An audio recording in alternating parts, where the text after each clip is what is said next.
কলকাতা সহ পশ্চিমবঙ্গে কালীপুজোর আগেই হালকা শীত ঢুকে পড়েছে। কাশ্মীর সহ উত্তর ভারতে সরকারিভাবে শীতের প্রবেশও হয়ে গিয়েছে। ঠিক তেমনভাবেই দেশের রাজধানী শহর দিল্লি ও সংলগ্ন এলাকা শীতের উদ্বোধনে ফি বছরের মতো বায়ু দূষণের কবলে পড়েছে।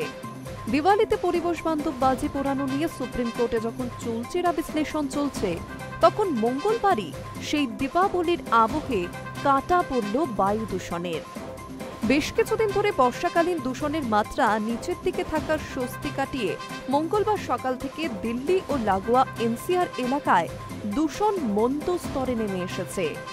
তার মধ্যে আনন্দ বিহার আরও এক ধাপ নেমে অতিমন্দ স্তরে পৌঁছেছে। দিওয়ালির এক সপ্তাহ আগেই দিল্লির বায়ু দূষণের মাত্রা নামতে থাকায় অনেকে সন্দেহের চোখে তাকাতে শুরু করেছেন যে শীত আরও জাঁকিয়ে চেপে বসলে পরিস্থিতি কি দাঁড়াবে। এদিন সকালে দিল্লির বাতাসে দূষণের সূচক ছিল 201। 11 জুনের পর এটাই মরশুমের প্রথম খারাপ সূচক স্পর্শ করল রাজধানীতে। আবহাওয়া পূর্বাভাসে বলা হয়েছে, দিল্লির বাতাসের মান খারাপ স্তরে থাকবে 14 অক্টোবর থেকে 16 অক্টোবর পর্যন্ত। আগামী অন্তত সপ্তাহখানেক বাতাসের দূষণের মাত্রা খারাপ থেকে অতি খারাপে থাকতে পারে। কেন্দ্রীয় দূষণ নিয়ন্ত্রণ পর্ষদের স্কেল অনুযায়ী সোমবার এর সূচক ছিল মাঝারি মানের, অর্থাৎ 169-এ।